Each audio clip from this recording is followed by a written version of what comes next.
Greetings, friends. It's me, Women29, on the plane of truth, in the battlefield of life. Here we are once again discussing religious topics on the message and religion of Christ and the message and religion about Christ. And I want to bring up justice. And I want to talk about Micah, because Christ quotes Micah about daughter being against mother, son spurring the father, and particularly Micah 7. Because in that chapter, the last section of it, 18 to 20, you end up finding the message of salvation. And I'm going to read that. Who is a God like you, forgiving iniquity and remitting transgressions? And later in there, he talks about throwing the sins in the sea and forgetting about them. That's a beautiful thing. And also what's in there, friends, is the promise: you will keep faith with Jacob, loyalty to Abraham, as you have promised in our oath to our fathers.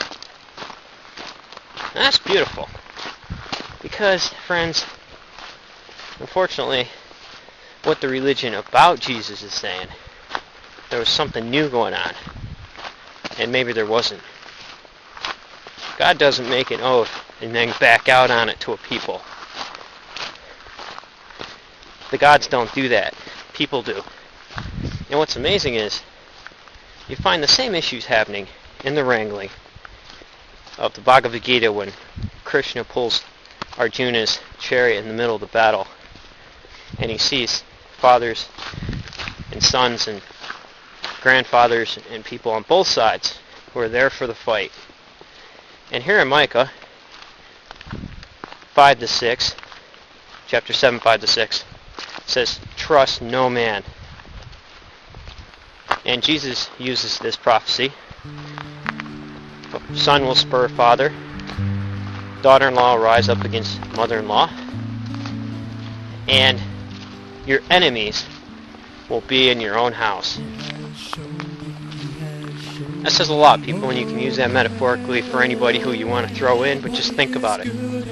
But also think about what God says about what we are told to do. And it's pretty easy. Verse 6,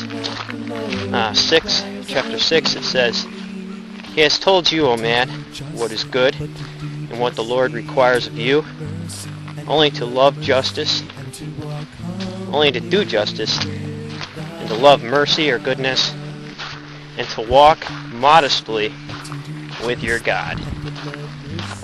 So, friends, I'm not too sure, after reading 6 and 7, if even today, half the people who claim religious spirituality meet those requirements. And you can read Micah 6 and 7 and make up your own mind about what Micah was saying to the people of Jerusalem, which I'm wondering if maybe we could place and convert the metaphors into something we can use today. What does Micah say about justice? What does Micah say about paying for spirituality? Do we feel good when we drop tithe into the church, our super mega church that we sit through every Sunday? Do we feel good just getting an inspirational vibe from the biblical text rather than actually having to go out and do something? So, friends, I'm not too sure when the message of Christ allowed people to sit on their duffs and do absolutely nothing.